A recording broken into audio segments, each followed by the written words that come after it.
There's nothing wrong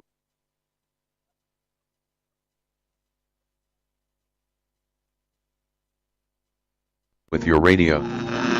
Do not attempt to adjust the volume. We are controlling the broadcast.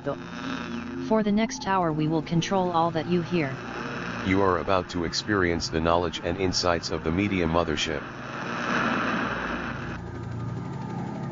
Okay, here we are on Edge Radio 99.3 FM. Oh, it's, adrenaline.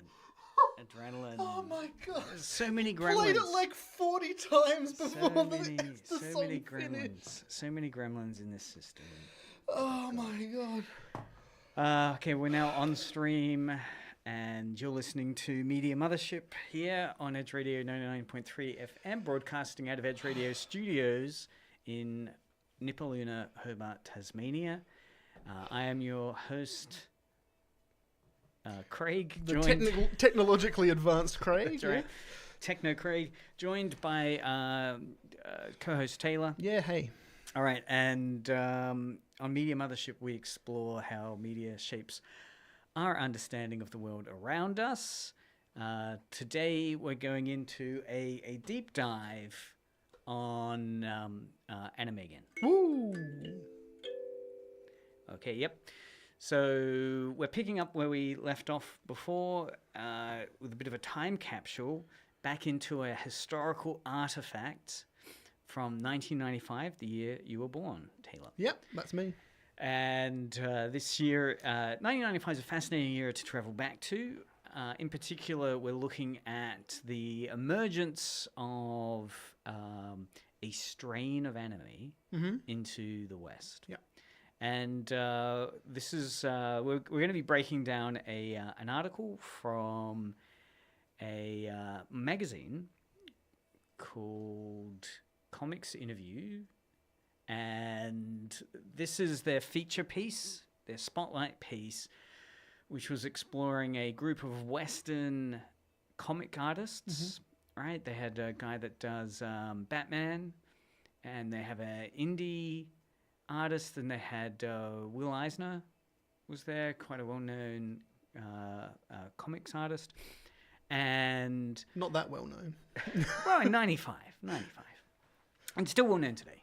Will Eisner, well worth looking up, and basically the Tezuka Foundation, and Tezuka, of course, one of the leading figures in Japanese manga and anime. Many Because people, he did. Astro Boy, Kimber the White Line, the Princess Ribbon. I liked Kimber the White Line. With the White Line. Hitler. Okay, Adolf. brilliant. Actually, the name of that series is Adolf. Nice. And Buddha, Phoenix, Blackjack. And basically what's fascinating about Tezuka's career, many people kind of try to explain partially his importance by saying he's the godfather of manga and anime. Certainly of anime, he was influential as a key figure in starting the anime TV industry, or getting momentum with anime TV through Astro Boy. Many people point to him as the godfather of anime, or Japan's Walt Disney. But much more than Walt Disney, he straddles so many different styles and conventions of manga art, and very much that archetypical, stereotypical style of big eyes and childlike features are all... Well, just Astro Boy, isn't it? Yeah. If anyone has Astro Boy or Keep the White Line, it was really established by Tezuka, who was drawing heavily from his enjoyment of Disney films, Bambi, Snow White, the way the anthropomorphic characters are portrayed, big eyes and heightened emotions. But then, of course, he's really famous for going across both, comics for boys, comics for girls, the Gekiga style, which is a kind of a gritty storyline. Blood. Some of the famous Gekiga and manga from the 70s, Lone Wolf and Cub, right? So samurai. The well-known, yeah. Have you seen Lone Wolf and Cub? No, Oh, never it's heard a of it. fantastic movie series. Okay. Samurai Assassin was what it was dubbed into. Tarantino raves about it. Oh, that's a reason to not like it, really. It's in Kill Bill as a reference. Anyway, so Tezuka also did some Gekiga stuff. So yeah, amazing stuff. So basically, this is 95. So this is what 7 years I think after he passed away. Okay. Tezuka Foundation's there, Tezuka Museum's there. Tezuka people flew these Americans over to Tokyo as a kind of loosely defined summit for comics. So the first Comic-Con. No. This is not fancy. This is industry based. Well, the Comic-Con is kind of, I guess, industry oriented, but this is very much a kind of, nascent Japan curiosity in Western reception, growing interest in manga and anime. It's interesting because a lot of the interview. So what we're going to dive into here is an interview called East Meets West, which is rich with insights into what the American comics industry perceived the manga industry to be about in 95. So this was again a really early period in that growing popularizing of manga and anime. So it's worth dipping into because there's a couple of interesting connections 30 years later, today, 2025, with this article in terms of some of the things the Western comic book artists, when they returned, felt they saw in that 95 environment. So we're going to go through all of that. We're going to dip into a lot of that area. But to get us in the mood, let's watch a couple of trailers. This is from Streamline Pictures. So again, this is a trailer that Streamline Pictures released in the late 90s. Those are the ones we were talking about 2 weeks ago. Yeah, 2 weeks ago. So we'll just get ourselves in the mood and listen to a promo trailer for Streamline Pictures anime collection.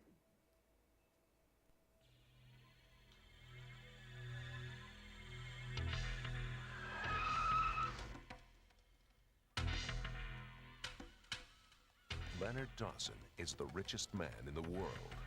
Powerful people make enemies. If an enemy becomes a problem, someone calls the professional. Codename Golgo 13. Target, former Nazi SS captain, Bernard Mueller. I'll take the job. He never kills for sport. He never misses the mark. And he never gets involved. Can't you let this one go? But this time, it's personal. The hunter has become the hunted. Because this time, he's the target. We found Golgo 13. He's preparing to shoot, sir. Go see if you got him this time. We had him cornered, he was wounded, and yet he was neither captured nor sanctioned. The next time, either he dies or you die. I want to know who's really behind all this. Did you find out who ordered it? I will not tolerate it a third time. Do you understand me? That the next time you fail is when you all die. We have only one enemy. Golgo 13. Kill him.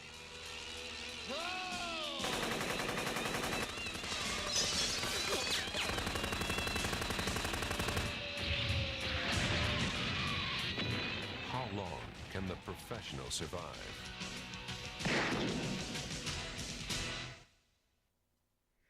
Okay, so that's a little snippet there of Go-Go 13, a couple of other pieces, just putting us in how the West was positioning it. But can I just say something first? Yeah. So, like, there's this screen here, and it shows the people who are looking at it on Twitch and YouTube. And when we started it, it went from 0, and then I saw it go up to 2. Then you started playing that, and it went down to 1.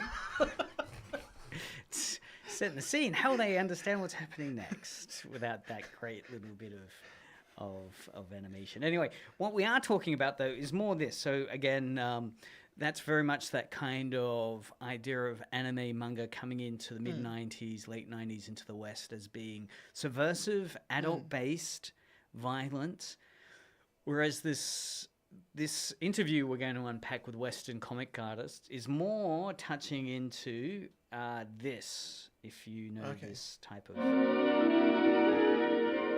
The Dark Crystal. It's not the Dark Crystal. There you go, Astro Boy. Yeah, Astro Boy, yeah. So, Astro Boy, of course, Tezuka's most well-known property, I'd say. And again, an incredibly prolific manga artist. And this article is kind of unpacking this cultural first contact with a group of Western comics artists in '95 that went to Tokyo to see what this model of comic book making is about. So it was a lot of kind of Western uncertainty and unawareness and naivety about what the Japanese industry for comics is. Up until that point, you've pretty much just got Western commenters like Frederick Schott, who'd been living in Japan for quite a while, and helping translate a lot of Tezuka's work. He'd written Manga, The World of Japanese Comics, and he later followed it up a few years later with Dreamland Japan, both of which are unpacking this kind of 70s, 80s era manga space. What's fascinating today, and the reason why I want to visit this 95 piece, is there's a couple of really fascinating articles. One being Japanese artist shortage sees Kadokawa recruit overseas manga creators. So this is an article coming out of Essential Japan, published August 11th, 2025, which talks about how Kadokawa, one of the major Japanese publishers, has said there's a domestic talent shortage in manga in Japan at the moment, and they're looking to find creators from around the world that they can publish manga with. That's what AI is. That's what? AI. Well, at least they're not doing AI. What's really interesting here is the article goes on to say it's titled, it's a contest they've set up, so it's called the Worldless World Manga Contest. Worldless World. So I guess it's kind of that global manga. And it got a remarkable 1,126 submissions from 104 countries and regions. The entries were then judged on their artistic merit without relying on dialogue or text. Right? And that's a really interesting point. One of the things in this 95 article, and if people are interested in reading this interview, go to MediaMothership.au, www.mediamothership.au. I'm mentioning that incidentally because that's where I've uploaded the article. Yes. It's not a shameless plug. But it is. Media Mothership, www.mediamothership.au. Anyway, so in there you can have a look. I'll be uploading that article later on tonight, so it's not there at the moment because I forgot to put it up. Damn. Anyway, so this article basically unpacks how, which is Tezuka's argument, right? So Tezuka, in the experience of these people that went in 95, they said one of the things they were left with from going to the Tezuka Foundation was the idea of Osamu Tezuka's promotion of manga as being a kind of international language. Yeah. Right? That it with comic images alone, you can tell a story. Even if you don't know the dialogue, if there's dialogue there and the word balloons and so forth, you can still pick up the story well enough just via the image. So comics and manga, so of course manga is the Japanese word for comics. It can be used more loosely than that in Japan, often referring to an entire visual culture. Mm-hmm. But in the West, it's mainly shoehorned into speaking specifically about comics. Yeah. So this Kadokawa contest is very much what Tezuka was hoping for before he passed away. That manga would become a kind of global language, and that he defined it as an international language. And so this idea of entries being judged on their artistic merit without relying on dialogue or text is all about the manga styles become so dominant that one can learn it and then get a career in Japan with it. We've got a comment. Oh, yes. Great. Thank you very much. Can you read the name? Not from here. I actually can't, sorry. Nadine. Thank you so much for the hello greeting. So what we're talking about here, of course, is the impact of manga and anime in the West back in 95. The fact that today in 2025, one of the major manga publishers is scouring the world for new manga writers because there's a manga writer and artist shortage in Japan, it seems. And it raises this interesting question as to whether for it to be considered manga, it doesn't need to be done by a Japanese person. Yeah. Because this article is saying no, right? That the manga style, as long as you can do the manga style, you can be from anywhere. Yeah. And it will still be called manga, and you will still have a Japanese publisher create it. I can't think of any examples of that yet. But surely there must have been some style. Well, there's a lot of local Australian artists. There's Queenie Chan, based in Sydney, that's published a number of successful manga. She's also done the work of Dean Kunst, the horror author. She has adapted a number of his horror novels into manga.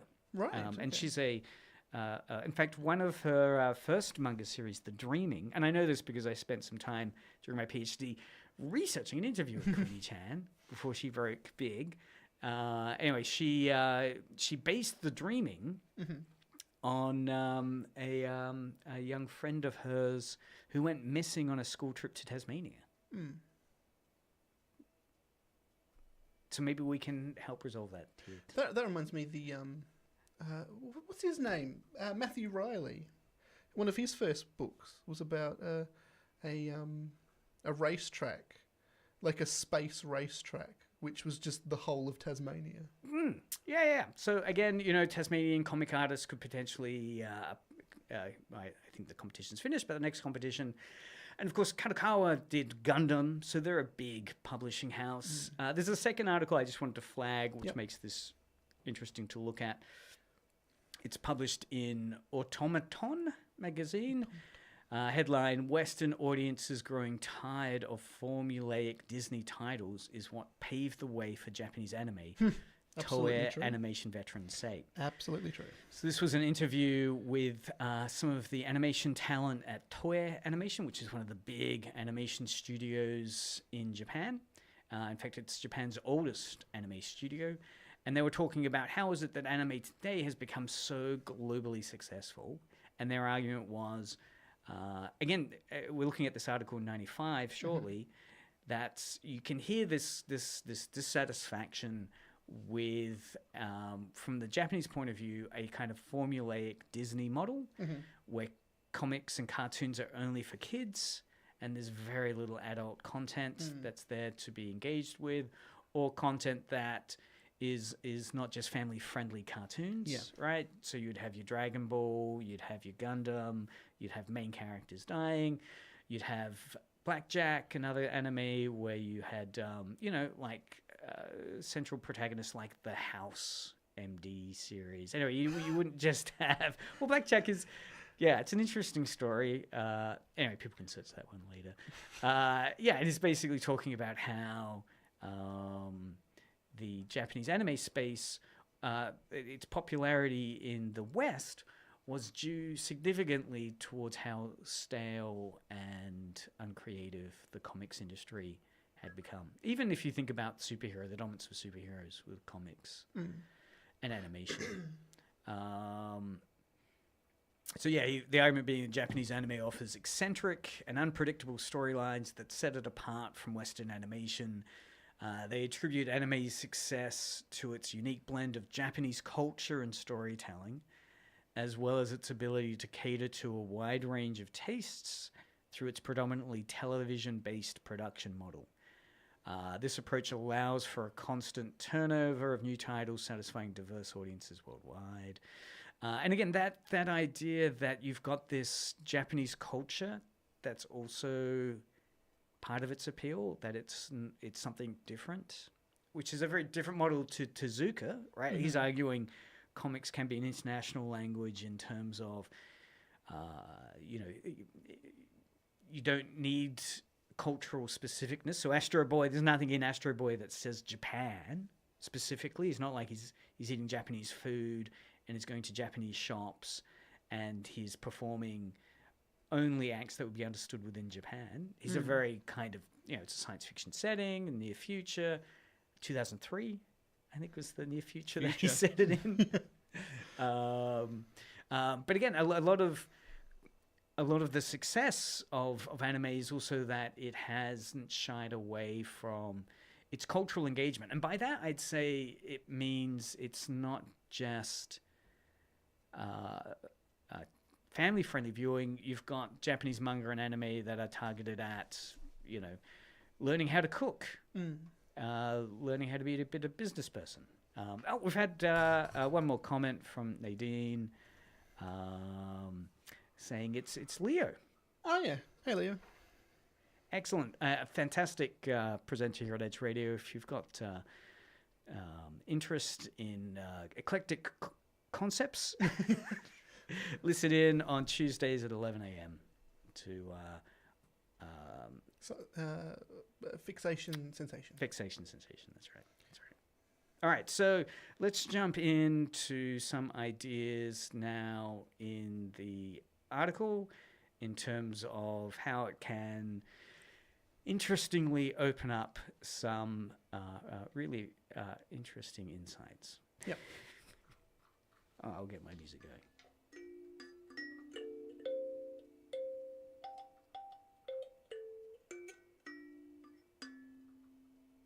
All right. Oh, dear. Welcome back to Media Mothership here on Edge Radio 99.3 FM. We're looking at East meets West with comics and animation. The only thing that is East meets West that I can think of that's been, like, modern, Snowpiercer.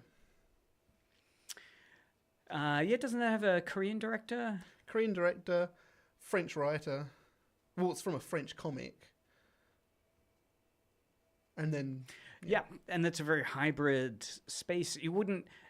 nothing within it necessarily has soft power. That is, No. it presents Korea in a way where it's like, I want to go to Korea. But in creative talent, it's a very global engagement space. And one of the things I was thinking of as I was reading this article set in 95 was the field trips that you and I have taken to Japan. So as a lecturer, I took over 8 years, 14, I think, groups of students from the University of Tasmania to Japan on field research looking at soft power and comics industry. Rubbish. We did. It was a holiday. It was... Well, that was the trick, right? The fact that I got you in a... the analysis was tourism. So of course.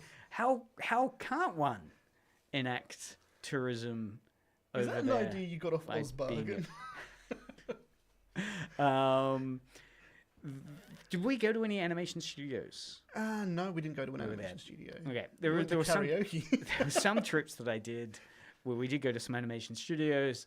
So some of this did ring very similar to those experiences. So the first one I think that I found really interesting was in the 95 article, Brian Stelfreeze, who's at that point was working for Marvel Comics. So they brought him in because he was a superhero graphics artist. Yep. He did cover illustration art. There's a fascinating quote where, again, to quote Brian, he says, the Japanese artists say that in American comics, the artwork is far too detailed, that it belongs in a museum, not on comic book pages. That's interesting. You're too busy looking at the beautiful artwork. Yeah, and the point they're making, this is from the Japanese point of view, when they look at Western comics, like Superman or something written by Mobius, the artwork seems way too detailed. Yeah. That the comparing it to Japanese comics, and the fascinating argument here is that the Japanese animators and manga writers were saying that, well, you've got to understand, in Japan, often readers are flipping through each page in mere seconds. Right? Yeah. They're mainly picking up the story And the artwork is facilitating that story in a highly stylized fashion. So they won't spend all this time. That is the Tezuka style, right? They won't spend all this time doing elaborate character features, backgrounds. I mean, there are some manga artists in 95 which were becoming immensely popular in the West because they were modeling themselves on a Western approach, like Katsuhiro Otomo, who did Akira, and Masamune Shiro, who did Appleseed and Ghost in the Shell. And that was very Do you know what Western. Shiro means in Korean? No. It means don't like. Oh, really? Or Shiro, hate. I think the Shiro that's being used for that author's name is White. I might be wrong. Masamune is, of course, a famous samurai blade. Chicken을 싫어해요. Well, one of the things I'd like to get a comparison to is your own experience with K-pop. In terms of so the Japanese are saying the detailing is way too realistic, that for the amount of pages they do per week, so they're doing 20 pages or something like that. Their page output is huge in Japan, but it's because it's very stylized. It's not going to be too detail-oriented because you're in service of the dialogue, which is driving the story, and also you're in service of the fact that this is some comics are very disposable, right? And they're just flipping them through quickly.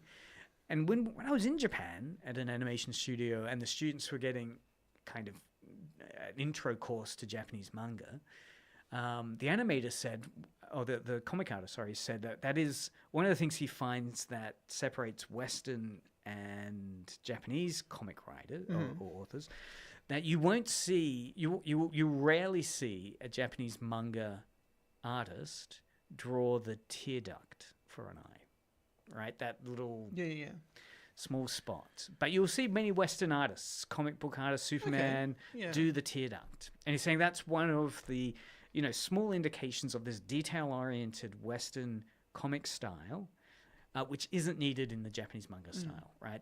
That more stylistic, simplistic, but quick comic book art is the expectation. Certainly in the Tezuka style, there's big eyes and so forth. And I'm thinking about noses too.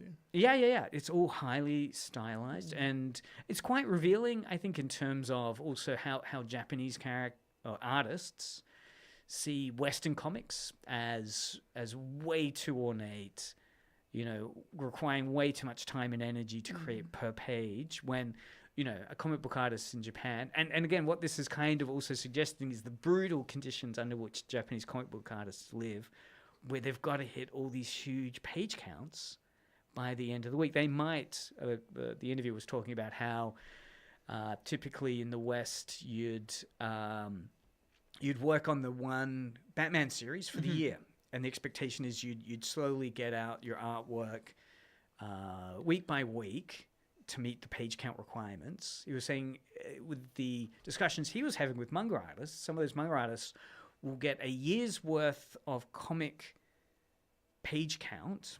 So there's a new Astro Boy that they want, a year's worth of supply within a month, right? So you're pumping out 300, 400, 500 plus pages in that month crunch to get all of that done. And the only way you can do that is highly stylized artwork, where it's all very simplistic but effective and expected. It's not looked down upon within the Western market.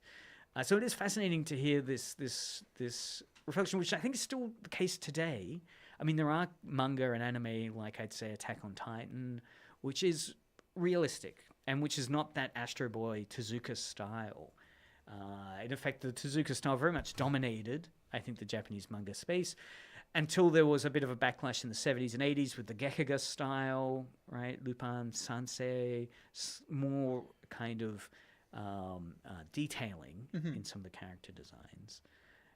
But it is an interesting East versus West engagement, and also it reflected my own experience in terms of when I was getting into manga, in particular in 95, it was the Japanese artists who were influenced by the Western style that I was reading. So Akira by Katsuhiro Otomo and Masamune Shiro, the Appleseed, Ghost in the Shell, Dominion Tank Police, were actually rebelling against the Tezuka style to create a more distinctive style for the Japanese market, which was modeled on Western comic style, which is more ornate, more hyper detailed.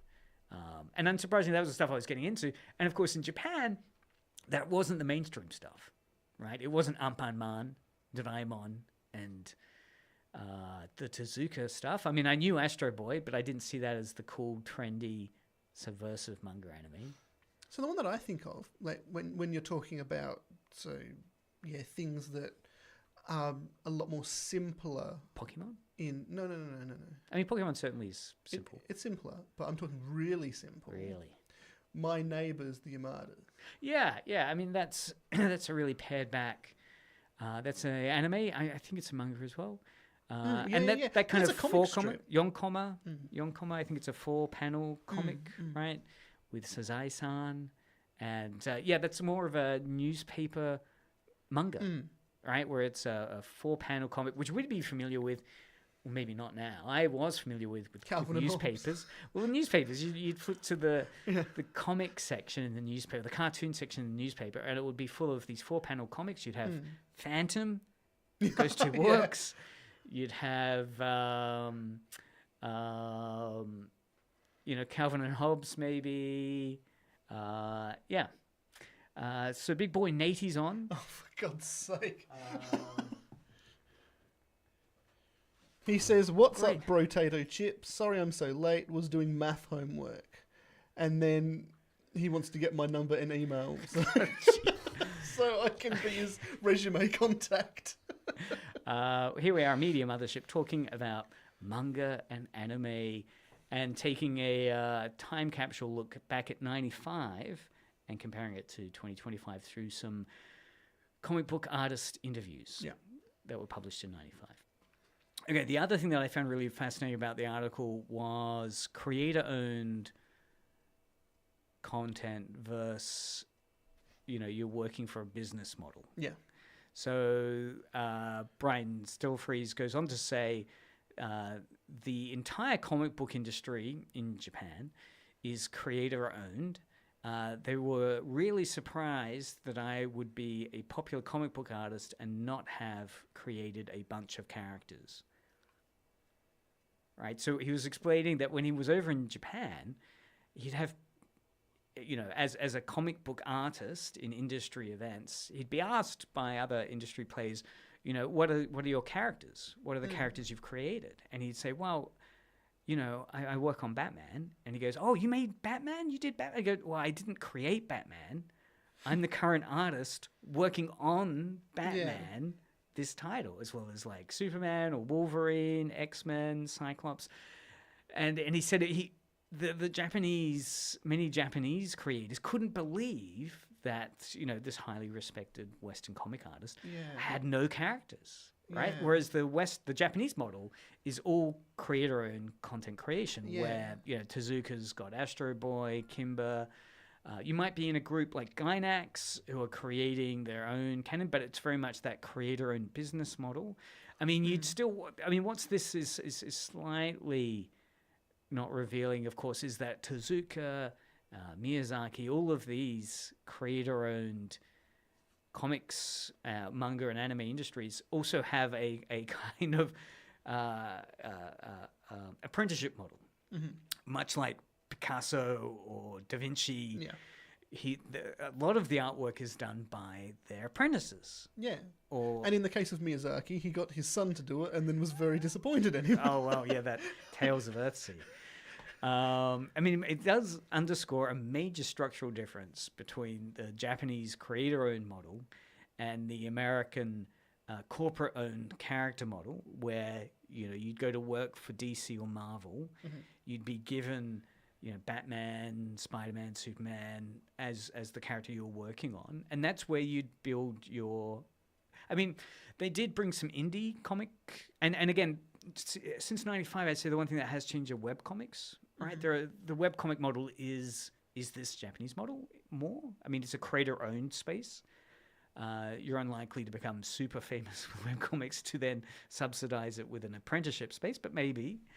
But it does still highlight, I think it's still an existing cultural divide between how that's set up. I mean, Marvel and DC still dominate much of the comic book space, unless you look at the Scholastic comic book sales, right? This fascinating YouTuber was saying that most comics are sold through the Scholastic book sales, right? And the DC and Marvel space is a small fraction of the overall comic sales in the West, and that most of them are from Scholastic. And if you look at the comics in Scholastic, they're not Superman, Batman, and Wonder Woman. There are some but what are they? It's like Bone and Minecraft. I think the Minecraft comic. Right. Okay, yeah. There's all these, some proprietary stuff, but it's all these like Adventure Time, right? I mean, any of this kind of Scholastic comic book stuff is, and it's not superhero. Yeah. Right. But yeah, it does introduce a really interesting comparison. I think it is changing somewhat.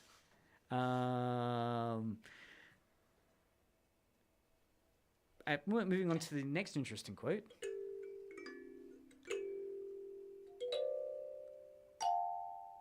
Okay.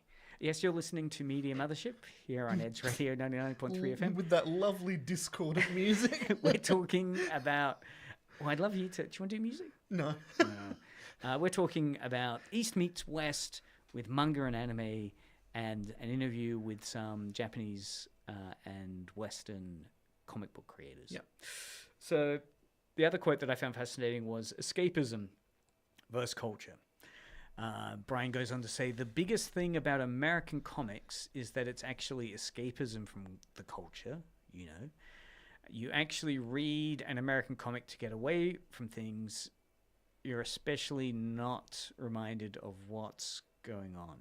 And he contrasts this with what he sees as the Japanese comic space, which he sees as much more of a cultural engagement. That is that, I mean, what he's pointing out here is that Western comics, at that time in 95 in particular, still today, are dominated by superheroes.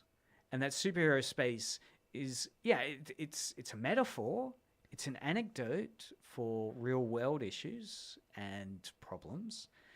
But compare that to the Japanese comic market, where yes, you'll have some superhero stuff, One Punch Man today, but you'll also have fishing manga, cooking manga, baseball manga, swimming manga, manga set in the feudal period. Cooking Mama. Yes. Cooking Mama. I'm trying to remember any cooking manga I've read recently. Cooking Papa? But yeah.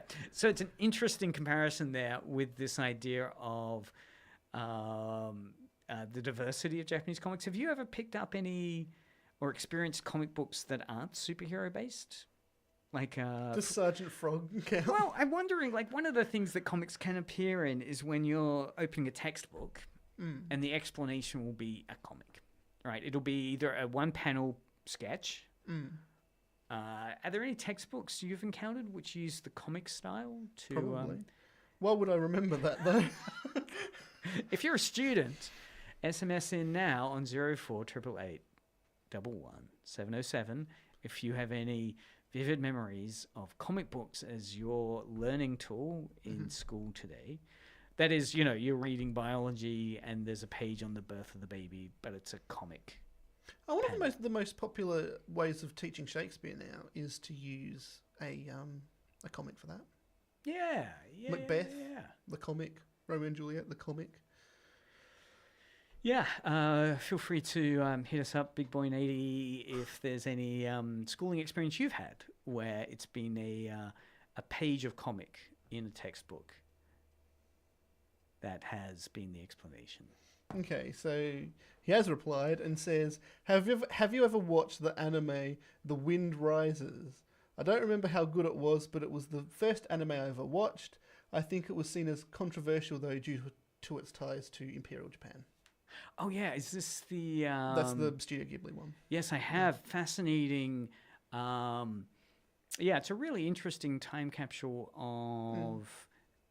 Because it tells the story of the creator of the Zero airplane. Yeah. Right? Or at least the model that I think preceded the Zero with gull-shaped wings, which was... quite a deep dive into both the kind of artistic process of creation, but also, it was dealing with a period of time in the 1930s Japan, which was the rise of a military dictatorship, a militarized kind of pseudo-fascist Japanese repressive state space. Yeah. And I think, part of that is in the film as he struggles with those militarized requirements. I really enjoyed it. I mean, also one of the fascinating things about Studio Ghibli, of course, is it pays a lot of homage to Italian aeronautical design, right? Ghibli Porco is Rosso. Yeah, Porco Rosso. I think Ghibli itself is an aeronautical term. No, it's not. What is it? It's a term for wind in the desert. Well, yeah, which is flight-based. I suppose. Well worth watching. I mean, Ghibli is, again, one of the things that's not in there at 95, right? 1995 is pre-Ghibli, which is one of the really fascinating Not things. really. Well, what have you got? You've got some of Miyazaki's early work, but Totoro? in terms of the Western engagement. That's true. Yes, entirely right. Ghibli stuff was definitely around 70s. before 95. But in terms of it actually coming to the Western shores, I don't think there were any distributors in 95 for Ghibli's work. And now there's only Madman Entertainment. Well, there's others. There's others that are Not doing really. Ghibli. I think, where's it streaming, though? I mean, it wouldn't be streaming. It's streaming on Disney. Yeah. So, anyway. Nady got back and said, schooling experience, I don't think I've ever seen any comics that have related to school. So, Well, so that might take the fun out of comics, Yeah. right? Nothing can suck the fun out of something more than having it as a school project. True. And any school teachers wishing to get innovative, Media Mothership's always happy to help, though. Yep, of course. All right, so some cultural stereotypes there as well. The Japanese, they are, so to quote again Brian, talking about this, how many pages the manga artists are able to create in Japan, right? And how shocked they were at, you can only do, 10 pages a week or something, or 5 pages a week, whereas they're doing the hundreds. He said, the Japanese, they are efficient. They're really super efficient at getting the job done. Yes, it can certainly seem that way when they're bragging about each other's page counts, but it really does reveal the kind of human cost, I think, of the manga industry, that pressure, that overwork pressure of the Japanese manga industry, the kind of mangaka, the manga artist burnout that number reveals, I think is you can be in awe of it, but you can also acknowledge, I think, the human cost. Yeah. Probably also that romanticized view. I mean, as a Westerner, it can be super appealing to think that Kadokawa is looking for manga artists, and you love manga and you love reading manga, but it can be a bit of a romanticized view of it, where you're seeing it as I'm going to be highly efficient and create all these manga, but also it's, what are the working conditions that you're under? Maybe that's why there's labor shortages, that the working conditions are too onerous today, and you're not being paid enough. Of course. Well, I remember back to seeing that. I can't remember what movie it's from, but it's another Miyazaki one, and it's 5 seconds of film, and it took, what was it, 2 years to animate? The Miyazaki? Yeah. Right. Because it's a scene where there's about maybe 70 to 80 different actors, like, moving about in sort of like a bustling town square sort of thing. Yeah, look, and some of that artwork, and again, you can see why a more stylized model of exactly just kind of like, yes, that could take 2 years, and I'd only create that much work. Fantastic, but hey, you've got another 2 hours you want to deliver. So yeah, looking at, again, that idea of efficiency, I guess.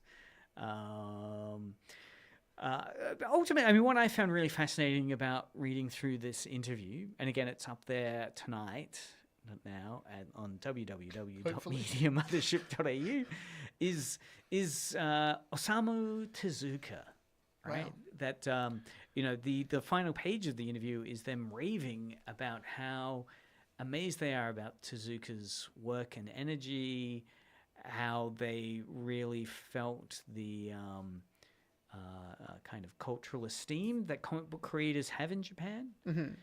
And a lot of that being the effort of artists like Tezuka, with creations like Astro Boy and others. Yeah. So it's worth checking out on YouTube. There are a number of compilations of Osamu Tezuka going into all the other work he created during his life. An enormous number of comics created. So well worth checking out. If all you know about Tezuka is Astro Boy, or Kimber the White Line, or Ribbon no Kishin, I think is the Japanese title. You know, if you're loving Ghibli, I'd suggest Tezuka is a good historical homework exercise. Yeah. I mean, who doesn't like some historical homework exercises? So, Big Boy Needy, I think we've appreciated your comments. Yeah, as usual. Thanks, Nadine and Leo, for posting in. Next week on Media Mothership, what aren't we going to be doing next week? Open world games. Massive multiplayer open world games. Well, okay, so my plan with Media Mothership, just to get people excited about our Kickstarter, Yeah. is to bring us into the virtual world. Yeah. If I can upgrade all of my equipment to embed Edge Radio's Media Mothership into Grand Theft Auto is my goal. You know, much like those Shakespearean actors were able to do Shakespeare in Grand Theft Auto. Yep. My aim will be, or maybe a zombie game, right? DayZ, do the radio in DayZ, massive multiplayer. So yes, I mean, maybe not next week. If we can, next week would be great. We're going to start reviewing massive multiplayer online games to find the best one that could house a synchronous Media Mothership broadcast. So we'd be live on air in the studio, Nipaluna, Hobart, Tasmania, Edge Radio Studio 1. Then we'd be also virtually in our video game space, Grand Theft Auto or akin to that. Then we'd be on Twitch and YouTube.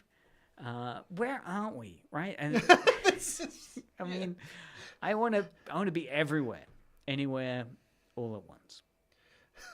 Good show. Really good show. Thanks very much for listening. Again, if you've not engaged with Tezuka's work, do have a look at that. The Tezuka Museum is in Osaka, Japan. If you're ever over there, check it out. Show notes will be up on the Media Mothership website. Listen back to previous episodes via podcast or on YouTube live stream. And I've been Craig for another week. You've been listening to Media Mothership with co-host Taylor. Goodbye. Taylor. And next week, yes, we'll be jumping into video games or maybe more manga or Godzilla. I want to get back to Godzilla as well.